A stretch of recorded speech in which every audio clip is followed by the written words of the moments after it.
Nuzuli. Ya, ketika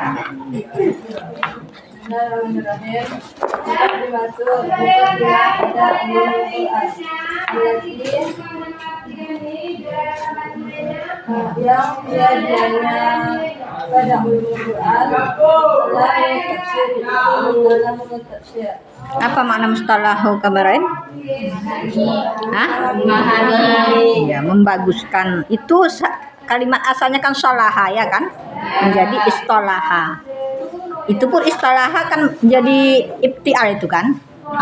Karena apabila fi'il atau NPL-nya itu sadat kan diganti menjadi ta dalam kaidah apa nama itu? Kaidah ilmu saraf. Jadi istolaha, asalnya ta titik dua. Jadi artinya membaguskan. Nah, berarti kalau dia binanya mutawaah berarti hasil membaguskan sudah bagus sudah Al-Quran itu kalau sudah tafsirkan kan itu makna mutawaah. Apa makna mutawaah?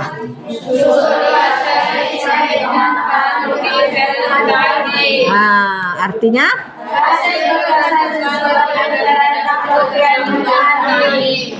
berarti kalau kita buat tadi di sini kalimatnya mutaaddi kan belum hasil kan begitu. Tapi kalau sudah mustalah tafsir berarti sudah hasil memperbaguskan tafsir Al-Qur'an. Bismillahirrahmanirrahim. Muqaddimatun fi ulumil Qur'an. Muqaddimah pada ilmu Al-Qur'an allati, ini kan sekilas lagi saya ulang kan? Jadi jangan itu ya, jangan lambat ya. Allati hiya dianya apa namanya itu ulumul Quran itu mustalahut tafsir, itu membaguskan tafsir. Saleh kan bagus. I'lam ketahui olehmu annahu bahwasanya la budda tidak boleh tidak min ma'rifatil mustalahat tafsir, daripada tidak boleh tidak daripada mengenal atau mengetahui membaguskan tafsir. Kabla qiraati tafsir, sebelum membaca tafsir. Sebelum membaca kitab tafsir, maka harus kita tahu dulu ilmu tafsir itu. Ilmu untuk membaguskan tafsir Al-Qur'an. Liyakunal insanu, supaya adalah manusia ala basirati tamati minhu, di atas pengetahuan yang sempurna daripadanya pengetahuan. Supaya sempurna pengetahuan kita. Payurapul makki wal madani, maka mengenal ia akan ilmu makkiyah dan madaniyah. Ayat-ayat madaniyah maksudnya harus tahu mana itu ayat Makkah. Apa itu ayat makkiyah? Ayat yang diturunkan sebelum Nabi hijrah dan diturunkan di kota Makkah. Berisi tentang tauhid. Dan ayat madaniyah ini ayat yang biasa diturunkan di kota Madinah, dan itu setelah hijrah. Dan nasikh dan mansukh, ilmu nasikh dan mansukh. Ya, ilmu batal membatalkan Al-Qur'an. Nasikh orang membatalkan, mansukh orang yang dibatalkan. Jadi ada ayat Al-Qur'an itu yang dibatalkan hukumnya. Masih tertulis ayatnya tapi hukumnya tidak ada. Ada memang sudah dibatalkan. Kenapa? Dan ilmu asbabun nuzul juga harus tahu sebab-sebab turun Al-Qur'an. Kalau sebab turun hadis apa disebut? Asbabul wurud. Hadis, sebab datang hadis. Kalau Al-Qur'an disebut asbabun nuzul, kalau hadis asbabul wurud, sebab-sebab datang hadis. Wirtatibu ala zalika fahmu ma'anil ayat, dan tertiblah di atas demikian oleh mempahamkan makna ayat. Jadi apa namanya itu, sebelum kita belajar ilmu tafsir harus belajar dulu ilmu yang membaguskan tafsir seperti ilmu makkiyah dan madaniyah. Harus tahu ilmu ulumul Quran kan, nasikh dan mansukh, sebab-sebab turun Al-Quran, dan tertib demikian semua untuk memahami makna yang ditafsirkan, makna ayat Al-Quran. Waman khassa, Waman hasa tafsiru qabla ma'rifatil mustalahihi kana pihiratin, dan orang yang menyelami tafsir sebelum mengenal mustalahahnya, sebelum tahu mustalahah membaguskan tafsir tadi, kana pihiratin adalah ia pada hirah. Apa kemarin maknanya? Kebingungan. Wakalan nisa nasyatihi, dan sedikitlah semangatnya. Watabassat alaihi makasidu, dan samarlah atasnya oleh tujuan. Samar tujuan. Ilmu tafsir huwa dianya makhuzun min qaulihim, dia ilmu tafsir dianya diambil daripada perkataan mereka. Mereka siapa? Para ulama.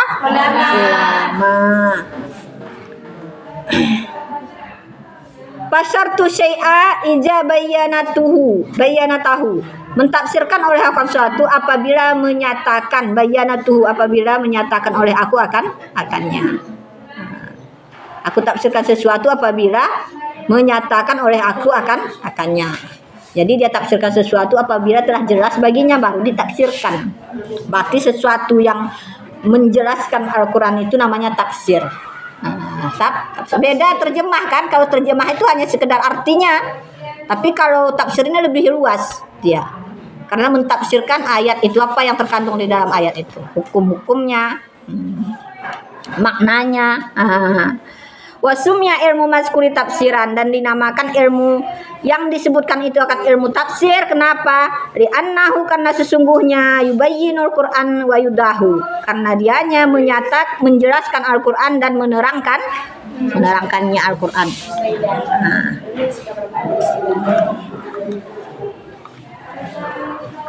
Jadi karena ini ilmu menjelaskan Al-Qur'an dan menerangkan Al-Qur'an, itu ilmu tafsir. Jadi tafsir yang pertama itu nama tafsir Indonesia yang pertama dikarang oleh ulama besar Aceh Singkil, Syekh Abdul Rauf, nama kitabnya Al-Turjuman Mustafid. Turjuman Al-Mustafid ada sama kalian? Kalau kami Darul Irsyad ada, kami pelajari setelah subuh. Itu kalau dibaca itu bisa dibaca itu. Arab Melayu dia. Arab Melayu. Kalau kita baca itu tafsir itu benar-benar luas ilmu Syekh Abdul Rauf itu. Sampai bacaan-bacaan cara membacanya Imam Kalum, Imam Hafaz, iya kan? Perbedaan cara membaca Al-Qur'an itu ada di situ. Tafsirnya jelas, faedah-faedah membaca surah itu ada di situ.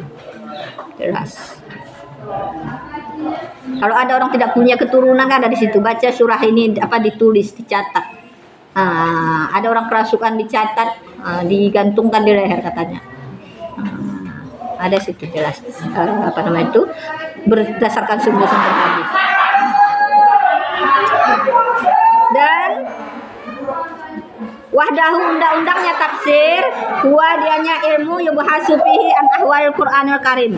Dianya ilmu yang membahas padanya ilmu tafsir daripada keadaan Al-Qur'an yang mulia.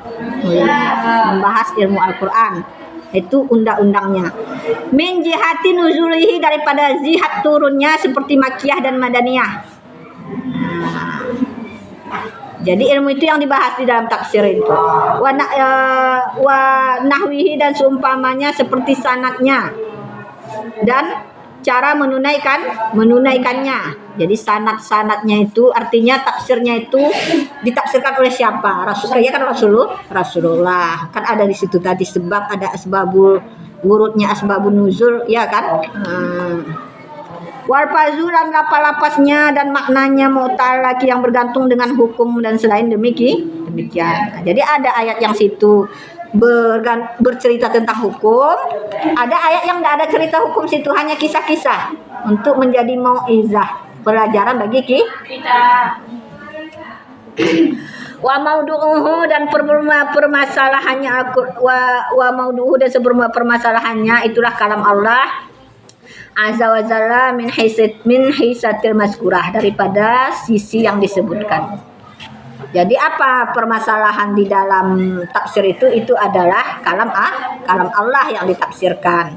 Yang menafsirkan siapa? Rasulullah. Ya kan? Al-Qur'an kan ditafsirkan oleh hadis kan itu. Tapi makanya Al-Quran itu ada ayat muhkamat, ada mutasyabihat. Ada yang memang sama sekali tidak bisa kita tafsirkan seperti surah Yasin. Ya kan? Wa faedatuhu, faedahnya tawassul ila fahmi ma'anil Qur'an itu paham akan makna Al-Qur'an, wal amalu bima fihi ba'dal fahmi, dan beramal dengan apa fihi padanya Al-Qur'an setelah paham. Faedah kita mempelajari ilmu tafsir itu supaya kita paham maknanya yang terkandung dalam Al-Qur'an. Jangan kita salah memahami hukum. Ini quru diartikan dengan haid, ya kan? Padahal tafsirnya tuh quru itu diartikan dengan suci, 3 kali suci, ya kan? Dan sebelum beramal padanya setelah paham. Jadi kalau sudah kita faedahnya sudah paham, kita beramal pula dengan apa yang ada di dalam Al-Qur'an. Samaratu, sebermula buahnya hasil, buah kan hasil ya. Tamassaku bil urwatil wuska, itu berpegang teguh dengan tali yang kokoh. Urwah tali, uska yang kokoh. Wal fauzu bisaadati fid daraini, dan beruntung dengan kebahagiaan pada 2 negeri. Jadi kita hasil daripada kita belajar ilmu Al-Qur'an itu, ilmu tafsir itu, kita berpegang teguh dengan tali yang kokoh. Karena itu firman Allah. Dan beruntung kita, bahagia kita dunia dan akhirat. Bahagia kalau kita belajar Al-Quran, kita amalkan isinya, sudah pasti kita beruntung, sukses kita dunia akhirat. Kenapa? Karena padilahnya saja di dunia kita dapat. Baca surah Al-Muluk, baca surah Waqiah, baca surah-surah yang lain itu, ya kan? Itu ada padilahnya masing-masing. Al-Muluk akan apa? Akan selamat daripada ajabku. Waqiah mudah rezeki. Baca surah Ar-Rahman, maka setiap orang bisa sayang kepada kita. Itu surah Ar-Rahman itu Allah sayang kepada kita, dan orang akan semua kasih. Kalau ada kita ini dibenci-benci orang, kalau kita amalkan surah Ar-Rahman tuh, orang yang benci itu jadi sayang. Tapi nggak mau kita amalkan. Maka banyak orang yang benci. Jadi itu diamalkan setelah beramal kita dengannya setelah paham. Setelah paham diamalkan. Wa wada'uhu tadi ya. Jadi ini sudah pasti tadi kita beruntung dunia dan akhirat, 2 negeri. Karena apa yang ada di dalam Al-Qur'an itu sudah semua jelas, bagaimana supaya mudah rezeki ada di situ. Apa yang mengakibatkan sempit rezeki ada di situ. Sebelum ada di kitab Ta'lim itu sudah ada itu di Al-Qur'an. Kemudian disarahkan, diperjelas di dalam kitab. Karena kadang kita kan tidak mampu memahami secara langsung, ditafsirkan lagi, diterangkan lagi oleh para ulama. Maka sebenarnya dalam surah An-Nisa, tengok ayat yang terakhir itu. Kalau kamu sempit rezekimu di kampung, maka hijrahlah. Misalnya Allah luaskan rezekimu. Kan begitu kan? Orang yang berhijrah itu akan luas rezekinya. Allah akan berikan pertolongan. Maka ketika sebenarnya kalian sudah hijrah dari kampung kalian mondok ke pesantren, itu sudah hijrah. Niatnya lillahi ta'ala, lillahi kan begitu. Maka sebenarnya kalian sudah dapat keberuntungan, rezekinya luas. Selama apa? Selama kalian itu berada dengan ilmu wal amalu bihi, berilmu dan beramal dengannya. Kenaknya kita, kenapa banyak anak pondok pesantren mondok bertahun-tahun tapi tidak sukses hidupnya ini? Dia kenaknya itu tidak beramal dengan ilmu yang sudah dia dapat, tidak beradab dia terhadap ilmu dan ahlinya. Ya kan? Sehingga tidak bercahaya ilmunya. Tidak ada percaya, nggak nampak orang, nggak ada dipakai dia di masyarakat, nggak laku, nggak percaya ilmunya. Dikatakan di dalam kitab Tafsir Sawi, la tanwiru ilmuhu, tidak bercahaya ilmunya. Laula azina, jika tidak mengizinkan lahu baginya syekhuhu oleh guru. Kalau tidak ada ijazah guru kita, izin guru kita terbaik kepada kita, itu ilmu kita tidak bakal bercahaya. Itu banyak tuh kejadian. Kami kadang murid kami 3 tahun diajar dia dari SD kelas 1, 6 tahun di situ. Pindah ke pondok pesantren, kadang SPP-nya 3 tahun, 4 tahun tidak terbayar. Karena nggak kami minta-minta, kalau ada kami terima, cuman sudah diumumkan itu kan. Hanya sebenarnya sekilo ikan, kalau dulu kan cuma 10.000, sekarang 15.000 sekilo ikan maning, nggak terbayar. Jadi gimana? Sudah pun dia berhenti, nggak ada minta izin, ijazah diniyahnya nggak ada diambil, nggak ada minta izin kepada gurunya, orang tuanya nggak ada juga mendatangi. Akhirnya dimanapun anaknya pindah dari sini, pindah kepada Aceh, pindah ke Medan, apa ujung-ujungnya tukang bakso, tukang apa, kasihan kita. Kenapa?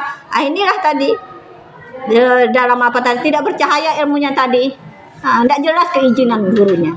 Makanya kalau kalian pindah dari satu sini ke pondok yang lain, minta izin kepada guru dulu, baru cahaya ilmu kalian nanti. Beradab kepada guru, ya. Karena jelas ya dalam taklim kan, man ta'azza ala ustazi harrama alaihi barakah min ulumi. Siapa yang menyakiti hati gurunya, dia haramkan dia keberkahan ilmu gurunya. Haram, tidak dapat berkah kita. Sayang kita berpuluh tahun mengaji, harap orang tua kita jadi orang sukses, ya kan? Karena kalau benar tadi kan kita sesuai, kita beramal dengan Al-Quran tadi, beradab kita, ya kan? Adab itu kan ajaran Al-Quran, adab ilmu dan ahlinya. Maka sudah tentu kita mendapatkan samarah tadi, buah daripada ilmu itu, sa'adah fid daraini.